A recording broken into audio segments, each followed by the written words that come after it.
സംഘടിത സകാത്തുമായി ബന്ധപ്പെട്ടുകൊണ്ടുള്ള ചില വിഷയങ്ങളാണ് ഇന്നത്തെ ക്ലാസ്സിൽ നിങ്ങളോട് ചർച്ച ചെയ്യാൻ ഏൽപ്പിച്ചിരിക്കുന്നത്. വളരെ അനിവാര്യമായ ഒരു വിഷയവും കൂടിയാണ്. ആ വിഷയത്തിന്റെ ഒരു പൂർണ്ണമായ അവതരണമല്ല ഈ ക്ലാസ്സിൽ ഉദ്ദേശിക്കുന്നത്. നമ്മൾ അറിഞ്ഞിരിക്കേണ്ടുന്ന അതിന്റെ പ്രധാനവും പ്രാഥമികവുമായ ചില വിവരങ്ങൾ മാത്രമാണ് നൽകുന്നത്. ഇസ്ലാമിനെ സംബന്ധിച്ചിടത്തോളം ഇസ്ലാം അതിന്റെ ശരീഅത്ത് നിയമങ്ങൾ വർണ്ണശബളമാണ്. ഇസ്ലാമിന്റെ ഈ മനോഹാരികതയുടെ കാരണം തന്നെ അതിന്റെ ആരാധന അനുഷ്ഠാന കർമ്മങ്ങളിൽ കാണിക്കുന്ന അച്ചടക്കവും കണിശതയുമാണ്.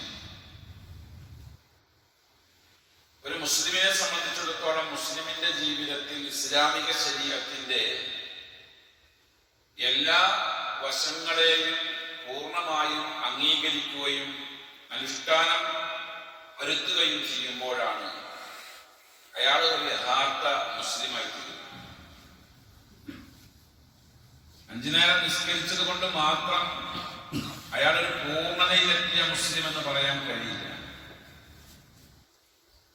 വെള്ളിയാഴ്ച ജുമുഅക്ക് വന്നു എന്നുള്ളത് കൊണ്ട് മാത്രം അയാൾ ഒരു പൂർണ്ണനായ മുസ്ലിമാണെന്ന് പറയാൻ കഴിയില്ല. ഇസ്ലാമിക ശരീഅത്തിന്റെ ഏതെല്ലാം വശങ്ങളുണ്ടോ അതെല്ലാം പൂർണ്ണമായി അതിന് വിധേയമാകാൻ അയാൾ തയ്യാറാണ്. നമ്മുടെ ശരീരത്തിന്റെ ഏറ്റവും തേജസ്സായ ഭാഗം ഏതാണെന്ന് ചോദിച്ചാൽ തൗഹീദ് അതിന്റെ അടിത്തറയാണ്. നമസ്കാരങ്ങൾ അതിന്റെ തൂണാണ്. അസ്സലാത്തു ഇമാദുദ്ദീൻ, ദീനിന്റെ തൂണാണ് നമസ്കാരം. എന്നാൽ അതിന്റെ ശോഭ, ശരീഅത്തിന്റെ ശോഭ അതല്ലെങ്കിൽ അതിന്റെ തേജസ് ഏതാണെന്ന് ചോദിച്ചാൽ മദീനയിലെ മസ്ജിദ് നബവിയിലെ ക്ലാസ് എടുക്കുന്ന പണ്ഡിതന്മാരിലെ പ്രമുഖനായ ഷെയ്ഖിനോട് ഒരിക്കൽ ഈ ചോദ്യം ഉന്നയിച്ചപ്പോൾ അദ്ദേഹം തന്റെ വിരലിങ്ങനെ ഉയർത്തി കാണിച്ചു തന്നു. കൈപ്പത്തി ഇങ്ങനെ ഉയർത്തി കാണിച്ചു. എന്നിട്ട് പറഞ്ഞു, ഇത് ഇസ്ലാമാണെന്ന് സങ്കല്പിക്കുക. ഇതിൽ ഏറ്റവും ഉയരത്തിൽ നിൽക്കുന്നതും ഏറ്റവും ശോഭിച്ചു നിൽക്കുന്നതുമായ വിരല് നടുവിലെ വിരലാണ്. അതുപോലെ തന്നെയാണ് ഇസ്ലാമിന്റെ 5 കാര്യങ്ങളിൽ 3ാമത്തെ കാര്യമാണ് സക്കാത്ത്. അതാണ് ഇസ്ലാമിന്റെ തേജസ് എന്ന് അദ്ദേഹം പറയുകയുണ്ടായി. അത് തന്നെയാണ് സലഫുകളായ പണ്ഡിതന്മാരുടെ അഭിപ്രായം. ഇന്ന് മുസ്ലിം സമുദായത്തിൽ സക്കാത്ത് ആ വിഷയത്തിൽ കൃത്യമായ അവബോധം പല ആളുകളും നേടാതെ പോയി എന്നുള്ളത് ഒരു ദുഃഖകരമായ കാര്യമാണ്. കാരണം അതിന്റെ ഒരു തിക്തഫലം ഇന്ന് മുസ്ലിം സമുദായം അനുഭവിക്കുന്നുണ്ട്. ഏറ്റവും കൂടുതൽ പലിശ സമ്പ്രദായം. മുസ്ലിമീങ്ങൾ തിങ്ങിപ്പാർക്കുന്നിടത്ത് വട്ടിപ്പലിശക്കാരുണ്ട്. പലിശ കാര്യങ്ങളിൽ അവർ കൂടുതൽ വ്യാപൃതരാകുന്നുണ്ട്. മുസ്ലിം സമൂഹം വ്യവസ്ഥാപിതമായി സക്കാത്ത് സമ്പ്രദായത്തിൽ അംഗീകരിച്ച് അത് സംഘടിതമായി മുന്നോട്ട് പോകുന്ന ഒരു സൗകര്യമുള്ള ഒരു നാട്ടിൽ വട്ടിപ്പലിശക്കാർക്കോ കൊള്ളപ്പലിശക്കാർക്കോ ഇൻഷുറൻസ് കമ്പനിക്ക് പോലും പ്രവേശനം ഉണ്ടാവില്ല. അവർക്ക് പോലും അവിടെ സാധ്യത ഉണ്ടാവില്ല.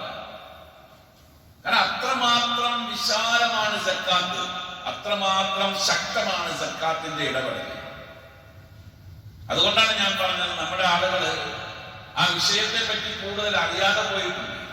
എന്താണ് സക്കാത്ത് എന്നും അത് ആരാണ് കൊടുക്കേണ്ടതെന്നും ആരാണ് വാങ്ങിക്കേണ്ടതെന്നും അതിന്റെ അളവ് എത്രയാണെന്നും പല ആളുകളും അറിയാതെ.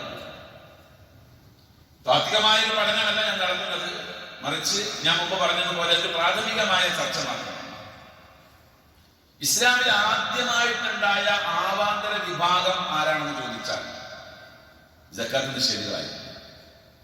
ആദ്യമായി ഇസ്ലാമിൽ തലപൊക്കിയ അവാന്തര വിഭാഗം റസൂലുള്ളാഹി സ്വല്ലല്ലാഹു അലൈഹി വസല്ലമയുടെ വിയോഗം അറിഞ്ഞ ആ നിമിഷം തന്നെ ഒരു കൂട്ടം ആളുകൾ ആദ്യം ഇസ്ലാമിന്റെ സക്കാത്ത് നിഷേധിച്ചു. ഞങ്ങൾ ഇനി സക്കാത്ത് കൊടുക്കൂല എന്ന് പറഞ്ഞു.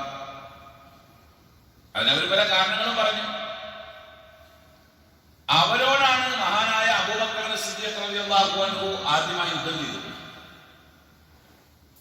സൈനിക നടപടിക്ക് വിധേയമാകാൻ പാകത്തിന് മുസ്ലിം സമുദായത്തിനകത്ത് ഇങ്ങനെ ഒരു വിഷയമുണ്ടായെങ്കിൽ അത് നിഷേധിക്കുക എന്ന് പറയുമ്പോൾ അത് ഗൗരവമുള്ള വിഷയമാണ്.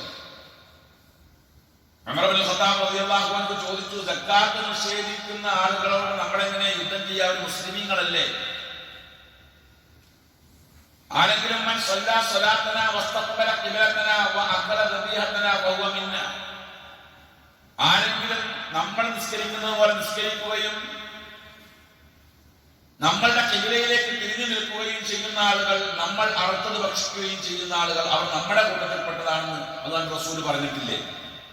അപ്പൊ സക്കാത്ത് നിഷേധിച്ച ആളുകൾ നമ്മുടെ കൂട്ടർ തന്നെയല്ലേ, അവരുമായിട്ട് യുദ്ധം ചെയ്യാൻ പറ്റുമോ എന്ന് ചോദിച്ചപ്പോൾ അബൂബക്കർ സിദ്ദീഖ് റളിയല്ലാഹു അൻഹു പറഞ്ഞത്, അവരെങ്ങനെയാ നമ്മുടെ കൂട്ടത്തിലാകുക? ഇസ്ലാമിന്റെ 5 സ്തംഭങ്ങളിൽ ഒന്ന് നിഷേധിച്ചിരിക്കുകയാണ്. അവർക്ക് നമ്മുടെ കൂട്ടത്തിൽ പെടാനുള്ള അവകാശമില്ല എന്ന് പറഞ്ഞുകൊണ്ടാണ് അദ്ദേഹം യുദ്ധത്തിന് തയ്യാറായത്. സത്യത്തിൽ അന്ന് തുടങ്ങിയ സക്കാത്ത് നിഷേധം പല രൂപത്തിലും പല ഭാവത്തിലും പല കോലത്തിലും ഇന്നും മുസ്ലിം സമൂഹത്തിന്റെ ഇടയിൽ നിലകൊള്ളുന്നു എന്നുള്ളതാണ് യാഥാർത്ഥ്യം. സക്കാത്ത് വിഷയത്തിൽ അതിന്റെ അർത്ഥമാണ് നമ്മൾ ആദ്യം അറിയേണ്ടത്. സക്കാത്ത് എന്ന് പറഞ്ഞാൽ അതിനർത്ഥം ശുദ്ധീകരണം എന്നാണ് അതിന്റെ അർത്ഥം. അതായത് നമ്മുടെ സമ്പത്തിൽ ഉണ്ടാകുന്ന ശുദ്ധീകരണ പ്രക്രിയക്കാണ് സക്കാത്ത് എന്ന് പറയുന്നത്. സമ്പത്തിൽ ഉണ്ടാകുന്ന അഴുക്കിനെ ശുദ്ധിയാക്കുക. ഇത് മുൻകാല പ്രവാചകന്മാരിൽ മുഴുവനും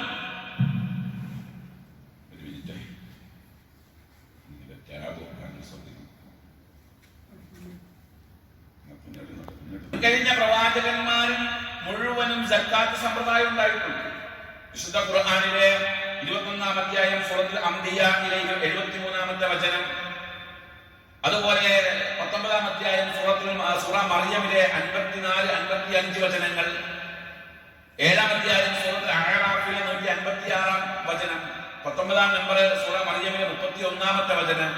ഈ 4 വചനങ്ങൾ, അല്ല 5 വചനങ്ങൾ, 5 വചനങ്ങളിലെ മുൻകഴിഞ്ഞ പ്രവാചകന്മാർ സക്കാത്ത് നിർബന്ധമായതും അത് നടപ്പിലാക്കിയതും അത് നിഷേധിച്ച ആളുകളുമായി ബന്ധപ്പെട്ടുകൊണ്ടുള്ള ചർച്ചകളാണ്.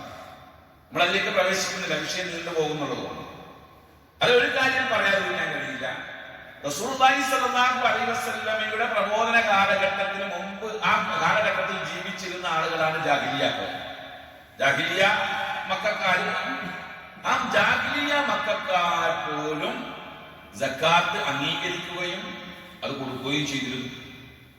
വിശുദ്ധ ഖുർആനിലെ 6-ാം അധ്യായം സൂറത്തുൽ അൻആമിലെ 136-ാമത്തെ വചനത്തിൽ അല്ലാഹു പറയുന്നുണ്ട്, വജഅലു ലില്ലാഹി മിമ്മാ ദറഅ മിനൽ ഹർസി വൽ അൻആമി നസീബ.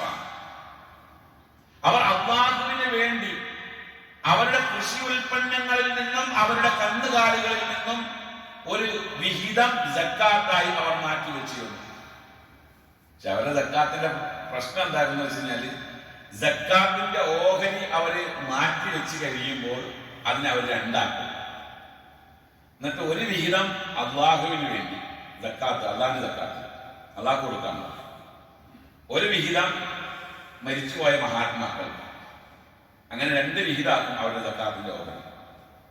ഇന്നും നമ്മുടെ നാട്ടിലൊക്കെ അത് കാണാൻ കഴിയും. നിങ്ങൾ പോയി നോക്ക്, പല പള്ളികളുടെയും മുമ്പിൽ എഴുതി വെച്ചിട്ടില്ലേ, പള്ളി വക നേർച്ചപ്പെട്ടി, ഷെയ്ഖ് വക നേർച്ചപ്പെട്ടി കാണുന്നില്ല. എന്താ കാരണം? ഇത് തന്നെ അന്നത്തെ ആ പാരമ്പര്യമാണ്. അപ്പൊ അവര് സക്കാത്തിന്റെ ഒരു വിഹിതം അള്ളാഹ്ക്ക് വേണ്ടി മാറ്റിവെച്ചിരുന്നു ജാഹിലിയ്യ അറബികൾ. അത്രത്തോളം സക്കാത്തിന് പ്രസക്തിയുണ്ട്. അതിന്റെ പ്രതിഫലം പറയുന്നിടത്ത് വിശുദ്ധ ഖുർആൻ 2-ാം അധ്യായം അൽ ബഖറയിലെ 261-ാമത്തെ വചനത്തിൽ അള്ളാഹു അതിന്റെ പ്രതിഫലം പറയുന്നുണ്ട്. മസലുൽ ലദീന യുൻഫിഖൂന അംവാലഹും ഫീ സബീലില്ലാഹ്, അള്ളാഹുവിന്റെ മാർഗ്ഗത്തിൽ സമ്പത്ത് ചെലവഴിക്കുന്ന ആളുകളുടെ ഉപമ കമസലി ഹബ്ബത്തിൽ, ഒരു ധാന്യം പോലെയാണ്.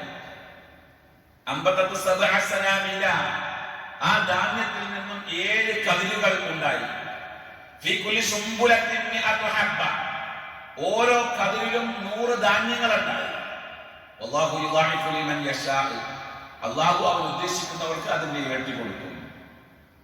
അപ്പൊ 1 രൂപ നമ്മൾ കൊടുത്താൽ, സക്കാത്ത് ഇനത്തിൽ കൊടുത്താൽ, അത് 7 കതിരുകളായി മാറുകയാണ്. 7 രൂപയ്ക്ക് $7 വാല്യുള്ള കതിരുകളായി മാറുകയാണ്. ഓരോ രൂപയ്ക്കും എത്രയുണ്ട്? 100 കതിരുകൾ.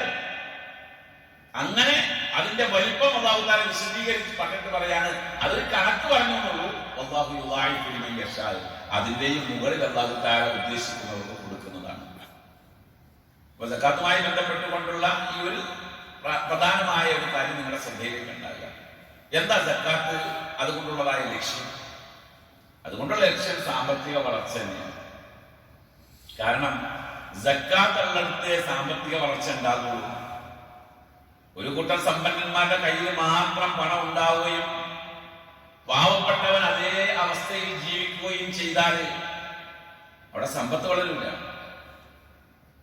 അവിടെ ദാരിദ്ര്യം വളരുള്ളൂ. സത്യത്തിൽ ഇസ്ലാമിന്റെ കാഴ്ചപ്പാടിൽ പണം എന്നുള്ളത് എവിടെയെങ്കിലും ഒതുക്കി വെക്കേണ്ടുന്ന കാര്യം അല്ല. ഇസ്ലാമിന്റെ സാമ്പത്തിക നയം എന്ന ഒരു വിഷയം തന്നെ ചർച്ച ചെയ്യേണ്ടതുണ്ട്. യൂട്യൂബിൽ സെർച്ച് ചെയ്താൽ കിട്ടും. ആ വിഷയം ഞാൻ കോട്ടക്കലിൽ അവതരിപ്പിച്ചിട്ടുണ്ട്. ഇസ്ലാമിന്റെ സാമ്പത്തിക നയം എന്നുള്ള 1 മണിക്കൂർ ക്ലാസ് ഉണ്ടാവും. നിങ്ങൾക്ക് കിട്ടും. ആ വിഷയം പഠിക്കുന്നത് നല്ലതാണ്. അപ്പൊ അതിൽ കൃത്യമായി തന്നെ പറയുന്നുണ്ട് സാമ്പത്തിക നയം എന്താണെന്നുള്ളത്. ഇസ്ലാം ഒരിക്കലും സമ്പത്തിനെ കെട്ടിപ്പൂട്ടി വെക്കുക എന്ന ഒരു നിലപാട് ഇസ്ലാം സ്വീകരിച്ചിട്ടില്ല. ഇസ്ലാമിക രാജ്യമാണ് എങ്കിൽ, ഞാൻ ഇന്ത്യ രാജ്യത്തെ പറ്റിയല്ല പറയുന്നത് കേട്ടോ, അങ്ങനെ തെറ്റിദ്ധരിക്കാനും പാടില്ല.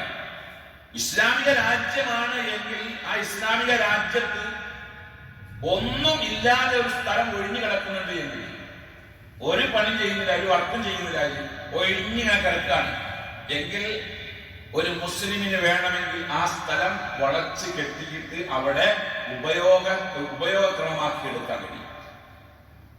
ഉപയോഗപ്രദമാക്കുകയോ കൃഷി ഇറക്കുകയോ അവിടെ എന്തെങ്കിലും ഉത്പാദിപ്പിക്കുകയോ ഒക്കെ ചെയ്യേണ്ടി വരും. അങ്ങനെ വന്നാൽ അത് അവന്റെ സ്ഥലമായിട്ട് പരിഗണിക്കുമെന്നാണ് ഇസ്ലാമിക ശരീഅത്ത് പറയുന്നത്. ഇനി അവൻ അതിലൊന്നും ചെയ്യുന്നില്ല എങ്കിൽ ഗവൺമെന്റിന് അത് പിടിച്ചെടുത്തിട്ട് അത് ചെയ്യാൻ പറ്റിയ ആൾക്ക് കൊടുക്കാനുള്ള അധികാരമുണ്ട്. ഇസ്ലാമിക ശരീഅത്തനുസരിച്ച് ഒരിക്കലും ഒരാളും ഒരു പണവും എവിടെയും സേവ് ചെയ്തു വെക്കാൻ പാടില്ല. സേവ് ചെയ്യാൻ മീൻസ് എവിടെയെങ്കിലും ലോക്കറിൽ വെച്ച് കൂട്ടുകയോ ഒന്നും പാടില്ല. എല്ലാ പണവും മാർക്കറ്റിൽ ഇറങ്ങണം എന്നുള്ളത് ഇസ്ലാമിന് നിർബന്ധമാണ്. കാരണം പണം എവിടെയെങ്കിലും സേവ് ചെയ്ത് വെച്ചാൽ അവിടെ ഇരിക്കുള്ളൂ, അത് വളരില്ല. 1 കോടി രൂപ എന്റെ കയ്യിലുണ്ട്. ആ 1 കോടി രൂപ എന്റെ കയ്യിലുണ്ടെങ്കിൽ ഞാനത് ബാങ്കിൽ ലോക്കറിൽ വെച്ച് കൂട്ടി, എന്റെ അലമാരിൽ വെച്ച് കൂട്ടി, എന്റെ ബെഡിന്റെ അടിയിൽ ഞാൻ സൂക്ഷിച്ചു വെച്ചു. ആ 1 കോടി രൂപ 1 കോടിയായിട്ട് ഇരിക്കുള്ളൂ. ആ 1 കോടി മാർക്കറ്റിലേക്ക് ഇറങ്ങിയാലോ അത് 1 കൊല്ലം കൊണ്ട് വളരും. അത് ഇസ്ലാമിന്റെ നയമാണത്. അതുകൊണ്ട് തന്നെ ഗോൾഡിന്റെ വിഷയത്തിലേക്ക് ഇസ്ലാം ഇടപെട്ടിരിക്കുന്നത് ശക്തമായിട്ടാണ്. ഗോൾഡ് എന്നുള്ളത് ആഭരണങ്ങളായി ഉപയോഗിക്കാൻ പരിധി നിശ്ചയിച്ചിരിക്കുന്നത് 1.5 പവൻ ആഭരണങ്ങളായി ഉപയോഗിക്കാൻ. ബാക്കിയുള്ള ഗോൾഡ് ലോക്കറിൽ വെക്കാനല്ല ഇസ്ലാം പറഞ്ഞത്, വീട്ടിൽ വെക്കാനല്ല പറഞ്ഞത്. ബാക്കിയുള്ള ഗോൾഡ് വിപണിയിൽ പോകണം, മാർക്കറ്റിൽ ഇറങ്ങണം. മുസ്ലിം സമുദായത്തിലെ സ്ത്രീകളുടെ ഗോൾഡ് മാർക്കറ്റിലാണോ വീട്ടിലാണോ കൂടുതൽ? വീട്ടിലാണ്. 100, 150, 200 പവൻ ഗോൾഡ് ലോക്കറുകളിലും വീട്ടിലും എടുത്തു വെക്കുന്നു, പലതരത്തിലുള്ള ആഭരണങ്ങളാക്കി മാറ്റി വെച്ചിരിക്കുന്നു. അതങ്ങനെ കെട്ടിക്കിടക്കും. ഇന്ന് കേരളത്തിലെ മുസ്ലിം സ്ത്രീകളുടെ കയ്യിലുള്ള ഗോൾഡ് നമ്മളുടെ മാർക്കറ്റിലേക്ക് വേണ്ടതുപോലെ ഇറങ്ങിയാൽ അത് ഇരട്ടിക്കേ ഉള്ളൂ.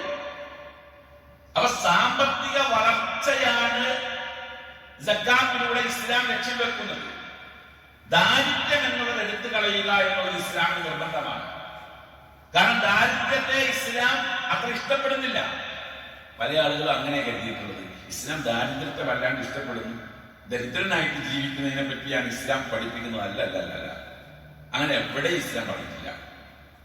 ഇസ്ലാം പറഞ്ഞിരിക്കുന്ന സാമ്പത്തിക വിഷയവുമായി ബന്ധപ്പെട്ടുകൊണ്ടുള്ള ചർച്ചയിൽ മുഴുവനും സമ്പത്തുണ്ടാക്കണം, അത് സമ്പാദിക്കണം, അത് കണക്ക് പോലും ഇസ്ലാം പറയുന്നില്ല. ഇത്രയേ ഉണ്ടാക്കാൻ പാടുള്ളൂ, അങ്ങനെയൊന്നുമില്ല. എത്ര വേണമെങ്കിലും സമ്പാദിക്കാം ഇസ്ലാം. ഒറ്റ വ്യവസ്ഥ ഇസ്ലാം സമ്പാദിക്കുന്ന വിഷയത്തിൽ പറയുന്നു, മിൻ ഐന ഇക്തസബ, എവിടുന്ന് വരുന്നു എന്ന് കൃത്യമായിട്ട് അറിയാം. ഇൻകം എങ്ങനെയാണ് എന്നറിയാം. വഫീമ അൻഫഖ, എങ്ങനെ ചെലവഴിക്കുന്നു, അത് രണ്ടും കൃത്യമായി ബോധ്യപ്പെട്ടിട്ട് വേണം എഴുതവാക്കാൻ. അപ്പൊ സമ്പത്ത് എത്ര വേണമെങ്കിലും ഉണ്ടാക്കാം ഇസ്ലാമിൽ. ദാരിദ്ര്യത്തിലേക്ക് മുസ്ലിം സമുദായം പോകാൻ പാടില്ല, അത് ഇസ്ലാമിന് നിർബന്ധമുണ്ട്. അതുകൊണ്ടാണല്ലോ ഉമർ ഇബ്നു ഖത്താബ് റളിയല്ലാഹു അൻഹു പറഞ്ഞത്, ലൗ കാനൽ ഫഖറു റജുലൻ ലഖതൽതുഹു. ദാരിദ്ര്യം എങ്ങാനും ഒരു റജുലായിട്ടുള്ള ഒരു മനുഷ്യനായിട്ട് എന്റെ അടുത്ത് വന്നാൽ ഞാൻ അവനെ കൊല്ലും. കാരണം ദാരിദ്ര്യം അത്ര നല്ല പണിയല്ല. മുസ്ലിം ഉദ്ധരിക്കുന്ന ഒരു ഹദീസ് കാണാം, 7064 നമ്പറായിട്ട് രേഖപ്പെടുത്തിയ ഹദീസാണ്. റസൂലുള്ളാഹി സ്വല്ലല്ലാഹു അലൈഹി വസല്ലമയുടെ പ്രാർത്ഥന അബൂ ഹുറൈറ റളിയല്ലാഹു അൻഹു റിപ്പോർട്ട് ചെയ്യുന്നുണ്ട്.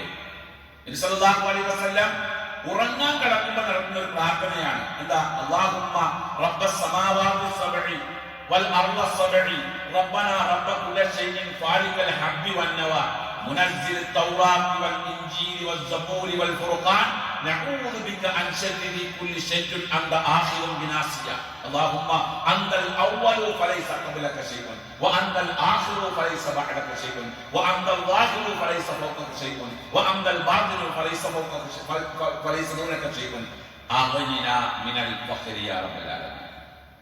അത്രയും ദീർഘമായ ഒരു ദുആ, അല്ലാഹുവിനെ പറ്റിയുള്ള വർണ്ണനയും അല്ലാഹുവിന്റെ സിഫത്തുകളും എല്ലാം പറഞ്ഞിട്ട് ആ ദുആ അവസാനിക്കുന്ന പോയിന്റ് എന്താ? അഗ്നിനാ മിനൽ ഫഖരി യാ റബ്ബൽ ആലമീൻ. ദാരിദ്ര്യത്തിൽ നിന്ന് ഞങ്ങളെ സംരക്ഷിക്കണേ അല്ലാഹ്, ദാരിദ്ര്യം തരാതിരിക്കണേ അല്ലാഹ്. അതാണ് ആ പ്രാർത്ഥനയുള്ളത്. ഇനിയുണ്ട് അതിലേക്ക് ചേർക്കാൻ ഒരുപാട് സംഭവങ്ങളുണ്ട്. കാരണം എന്താണെന്ന് വെച്ച് കഴിഞ്ഞാൽ ദാരിദ്ര്യം ഉള്ള ഇടത്താണ് ക്രിമിനലുകൾ ഉണ്ടാവുന്നത്. ഒരാള് സമ്പന്നന്മാരായിട്ട് 10 ആളുകൾ ജീവിക്കുന്ന ഒരു പ്രദേശം, അവിടെ ദരിദ്രന്മാരായ ഒരു 10 ആളുകൾ ഉണ്ട് എങ്കിൽ സമ്പന്നന്മാരെ ജീവിക്കുന്നത് പോലെ ജീവിക്കാൻ ദരിദ്രന്മാരായ ആളുകൾ ആഗ്രഹിക്കും. കാരണം അല്ലാഹു സുബ്ഹാനഹു വ തആല മനുഷ്യനെ സൃഷ്ടിച്ചിട്ടുള്ളത് സമ്പത്തിനോട് ഇഷ്ടമുള്ള ഒരു പ്രകൃതിയിലാണ്. സുയ്യിന ലിന്നാസി ഹുബ്ബുശ് ശഹവാതി മിനൻ നിസാഇ വൽ ഖനാതീർ, അല്ലേ? സുയ്യിന ലിന്നാസി ഹുബ്ബുശ് ശഹവാതി മിനൻ നിസാഇ വൽ ബനീൻ. സന്താനങ്ങളോടും അതുപോലെ തന്നെ സ്ത്രീകളോടും ഇഷ്ടത്തോടു കൂടെ ആണ് അല്ലാഹു തആല സൃഷ്ടിച്ചത്. അലങ്കാരത്തോടു കൂടിയാണ് ആ ഇഷ്ടത്തെ അല്ലാഹു തആല സംവിധാനിച്ചത്. പിന്നെ പറഞ്ഞത് ഖനാതീർ എന്നാണ്, മുഖന്തറത്ത് മിനൽ ദഹബി വൽ ഫിദ്ദ. സ്വർണത്തിന്റെയും വെള്ളിയുടെയും നിധിശേഖരത്തോടുള്ളതായ ഇഷ്ടവും അല്ലാഹു തആല മനുഷ്യന്മാർക്ക് അലങ്കാരമാക്കി കാണിച്ചിരിക്കുന്നു. അപ്പൊ അലങ്കാരമാണ് നമുക്ക് അതിനോട് ഇഷ്ടം. അപ്പൊ ദരിദ്രന്മാർ ഒരു സ്ഥലത്തുണ്ട് എങ്കിൽ ആ ദരിദ്രന്മാർക്ക് സ്വാഭാവികമായും സമ്പന്നന്മാർ ജീവിക്കുന്നത് കാണുമ്പോൾ അതുപോലെ ആകണമെന്ന് ആഗ്രഹം ഉണ്ടാവും. കുറെയൊക്കെ ശ്രമിക്കും, നടക്കാതെ വരുമ്പോ അവരെന്ത് ചെയ്യും? കള്ളു കച്ചവടം ചെയ്യും, MDMA വിൽക്കാൻ പോകും, പെൺവാണിഭം നടത്തും, പലിശക്ക് കൊടുക്കാനും പലിശ വാങ്ങിക്കാനും പലിശക്ക് കൊടുക്കാനും പോകും, സകലമാന തോന്യാസങ്ങളിലേക്കും പോകും അവര്. ക്രിമിനലുകളുടെ വളർച്ചയുടെ പിന്നിൽ പ്രധാനമായ കാരണം നിങ്ങളൊന്ന് ആലോചിച്ച് നോക്ക്. ഇവിടെയുള്ള ഇത്തരത്തിലുള്ള ക്രിമിനലുകൾ, കഞ്ചാവ് കച്ചവടവും MDMA കച്ചവടവും അതേപോലെ പെൺവാണിഭ പരിപാടികളൊക്കെ നടത്തുന്ന ക്രിമിനലുകളായ ആളുകളുടെ ലിസ്റ്റ് എടുത്ത് പരിശോധിച്ച് നോക്ക്. സാമ്പത്തിക മേഖലയിൽ ഉന്നമനത്തിൽ നിൽക്കുന്ന ആൾക്കാരാണോ അവര്? അല്ല, അവർ സാമ്പത്തികമായി ഡൗൺ ആയിരിക്കുന്ന ആൾക്കാരാണ്. അത് അവരതിലേക്ക് ഇറങ്ങാനുള്ള പ്രധാനമായ കാരണങ്ങളിൽ ഒരു കാരണം, എല്ലാ കാരണവും ഇല്ലാതെ ഒരു കാരണം, സമ്പന്നന്മാർ ഉഷാറായിട്ട് ജീവിക്കുന്നു, അപ്പൊ നമുക്കെന്ത് ഉഷാറായി ജീവിച്ചൂടെ? ആ ചിന്ത ഉണ്ടാകും. അതുകൊണ്ട് തന്നെ ദാരിദ്ര്യം ഇസ്ലാം ഒരിക്കലും പ്രോത്സാഹിപ്പിക്കുന്നില്ല. കാരണം അത് കുഫരിയത്തിലേക്കുള്ള വഴിമാറ്റമാണ് എന്ന് വിശുദ്ധ ഖുർആൻ 2-ാം അധ്യായം സൂറത്തുൽ ബഖറയുടെ 268-ാം വചനത്തിൽ പറയുന്നുണ്ട്. അശ്ശൈത്താനു യഇദുകുമുൽ ഫഖറ വയമുറുകുമുൽ ഫഹ്ശാ. ശൈത്താൻ ദാരിദ്ര്യം കൽപ്പിക്കുന്നു, ദാരിദ്ര്യം മുതലെടുക്കുന്നു, എന്നിട്ട് മ്ലേച്ഛത കൽപ്പിക്കുന്നു. ഖുർആൻ പറഞ്ഞ കേട്ടില്ലേ? അശ്ശൈത്താനു യഇദുകുമുൽ ഫഖറ. ശൈത്താൻ ദാരിദ്ര്യത്തെ മുതലെടുക്കും.